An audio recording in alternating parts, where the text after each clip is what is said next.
अब आपको बताते हैं कि इस बैठक में पाकिस्तान ने आज क्या किया।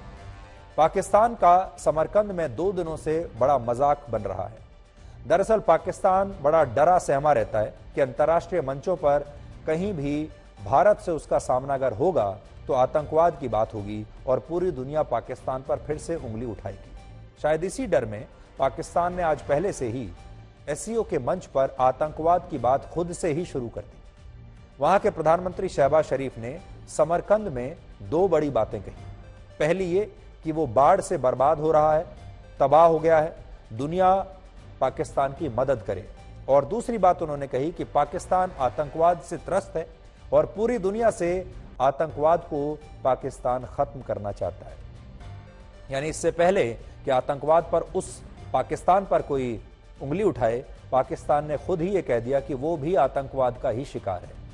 अब आप सोचिए, पूरी दुनिया जानते हैं कि पाकिस्तान आतंकवाद को बढ़ावा देने वाला कितना बड़ा देश है और उसके प्रधानमंत्री जब ऐसे अंतर्राष्ट्रीय मंच पर आतंकवाद खत्म करने की बात करते हैं तो इससे बड़ा अंतर्राष्ट्रीय मजाक और क्या होगा। क्योंकि पाकिस्तान में जो हालात हैं, वहां की सरकार के पास ना तो आतंकवाद पर बात करने का कोई नैतिक साहस है और ना ही आतंकवाद पर कार्रवाई करने का।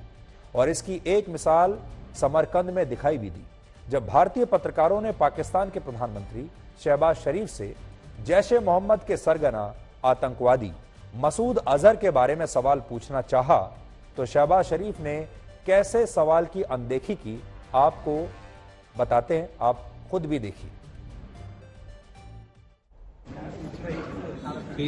शरीफ साहब एक छोटा सा सवाल ले लीजिए। शरीफ साहब एक छोटा सा सवाल लीजिए। असद मजदूर पर लेंगे क्या? आप कार्रवाई करेंगे? No questions. शरीफ साहब एक छोटा सा सवाल ले लीजिए। शरीफ साहब एक छोटा सा सवाल लीजिए। असद मजदूर पर लेंगे क्या? आप कार्रवाई करेंगे? No questions.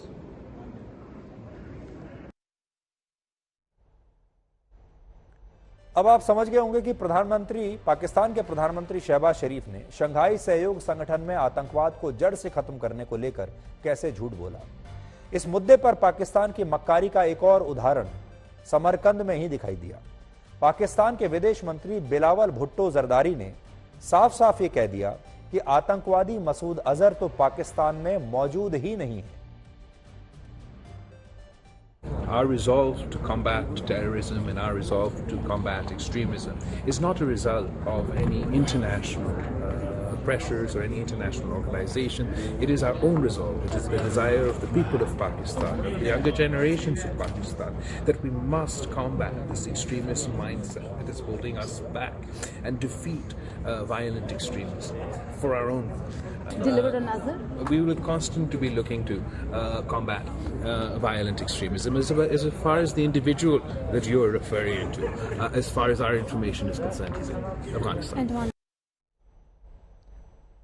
ये विश्लेषण तब तक अधूरा रहेगा जब तक हम आपको सीधे समरकंद न ले जाएं और वहां पर हमारी संवाददाता गीता मोहन मौजूद हैं और हम सीधे उनसे आपकी बात करवाते हैं क्योंकि वो आपको आंखों देखा हाल बता पाएंगी। गीता, मोदी ने सबसे बड़ी बात यह है कि शी जिनपिंग और शहबाज शरीफ दोनों को इस बार नजरअंदाज किया। हमने तस्वीरें देखी, बहुत सारे लोग इस बात पे चर्चा कर रहे थे कि मोदी और शी जिनपिंग जब एक साथ गलवान के बाद पहली बार एक मंच पर आएंगे तो क्या होगा, क्या वो हाथ मिलाएंगे, उनका मैनरिज्म क्या होगा, बॉडी लैंग्वेज क्या होगा, जब फोटो एक साथ खिंचवाएंगे तो क्या होगा। लेकिन ये एक बहुत बड़ी बात है कि जिस तरीके से प्रधानमंत्री मोदी ने इन दोनों ही नेताओं को नजरअंदाज किया, उसमें भी बड़ी बात यह है कि शी जिनपिंग से कोई भी बातचीत नहीं हुई। बिल्कुल सुधीर, प्रधानमंत्री नरेंद्र मोदी की बातचीत होगी या नहीं, इस पर जब हम बात कर रहे थे तो मैं यही कह रही थी कि अगर बातचीत होती है तो खबर है, लेकिन अगर बातचीत नहीं होती है तो ज्यादा बड़ी खबर है। क्योंकि भारत एक बहुत स्ट्रॉन्ग मैसेज भेजा है चीन को कि ये गोगरा हॉट स्प्रिंग डिसएंगेजमेंट काफी नहीं है। डेप्सैंग डेमचौक में अभी भी आपके फोर्सेस हैं और जब तक वो अपना जगह खाली नहीं करते हैं तब तक बातचीत और बिजनेस एज यूजुअल जिसे कहते हैं वैसा माहौल फिर से नहीं बन सकता है। और ये ना केवल हमारे विदेश मंत्री और हमारे यहाँ के विदेश सचिव जो मेरे पीछे अभी प्रेस कॉन्फ्रेंस कर रहे हैं, सुधीर मैं बता दूं मैं अभी प्रधानमंत्री के होटल में ही हूँ, और अगर आप देखें यहाँ पर भी काफी भीड़ जमी हुई है। कुछ ही देर में प्रधानमंत्री यहाँ से निकलेंगे और भारत के लिए रवाना होंगे। तो उनके मीटिंग्स यहाँ खत्म हो गए हैं, लेकिन मैसेज खत्म नहीं हुआ सुधीर। बहुत इंपॉर्टेंट मैसेज दिया है चीन को कि जब तक चीनी फोर्सेस LAC में तैनात रहेंगे तब तक कोई बातचीत या कोई फॉरवर्ड मूवमेंट चीन और भारत के बीच नहीं हो सकता। अगर आप विजुअल्स और बॉडी लैंग्वेज देखें, बहुत टेंशन था। शी जिनपिंग के मीटिंग्स रूस के राष्ट्रपति के साथ भी अच्छे नहीं थे और उनके मीटिंग्स यहाँ पर कोई सक्सेसफुल नहीं रहे।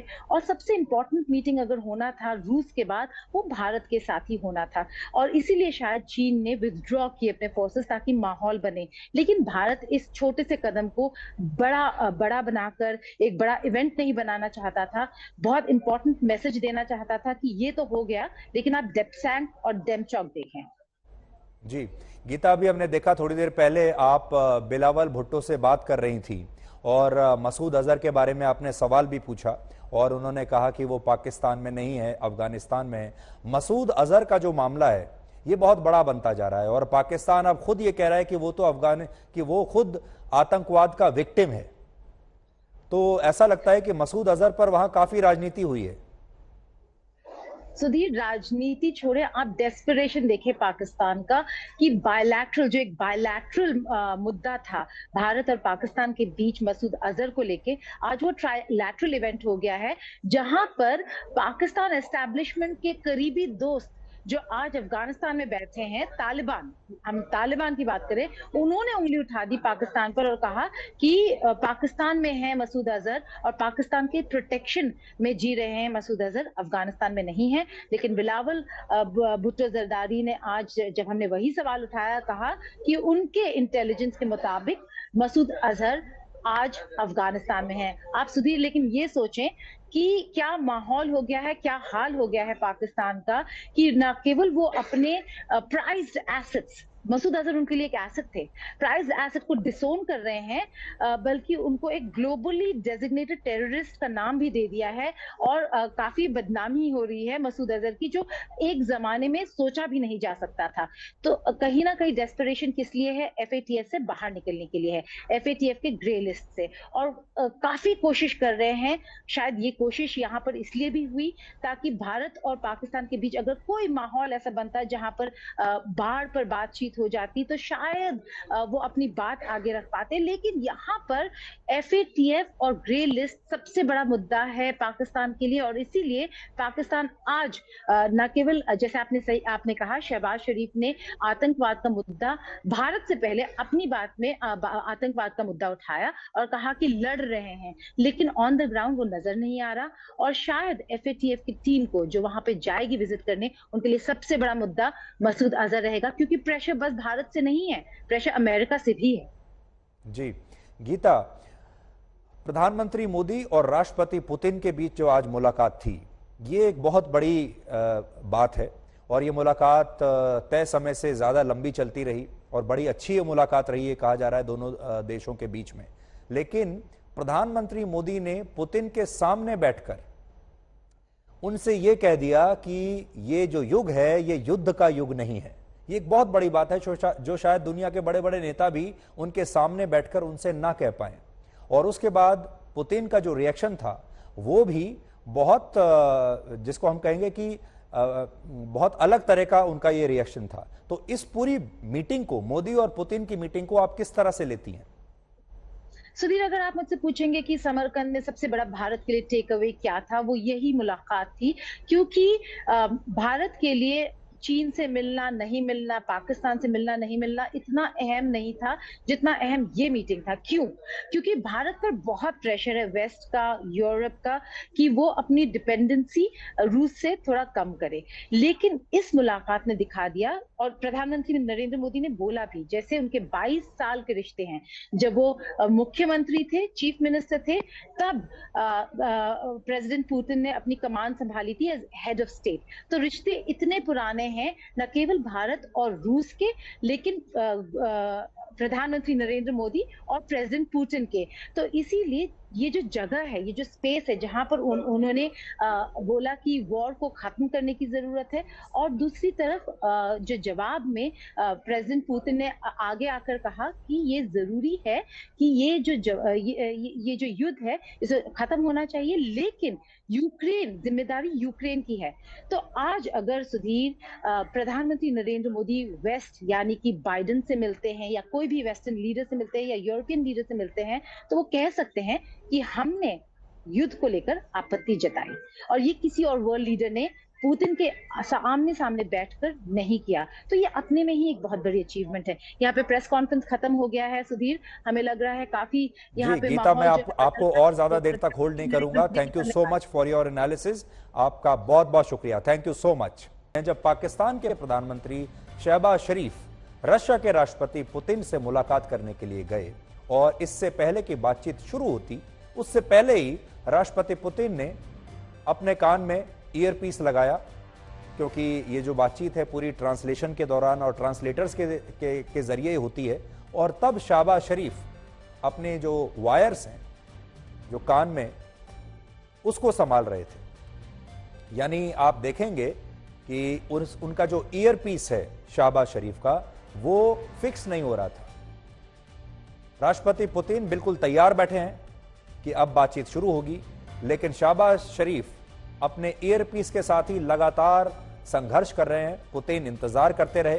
पहले शहबाज शरीफ ने अपने बाएं कान में इस ईयरपीस को लगाने की कोशिश की, जो नाकाम रही। फिर उन्होंने इसे अपने दाएं कान में लगाया, और दूसरी तरफ सामने बैठे राष्ट्रपति पुतिन हल्के हल्के मंद मंद मुस्कुरा रहे थे, ये सब कुछ देखते हुए। और इस वीडियो को लेकर पाकिस्तान वाले खुद भी अपने ही प्रधानमंत्री का काफी मजाक उड़ा रहे हैं। इस वीडियो को हम आपको दिखाते हैं, देखिए पूरा वीडियो क्या हुआ उस दौरान।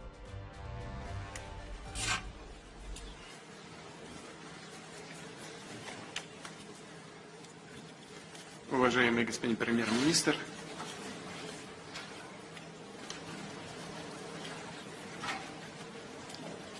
can somebody help me?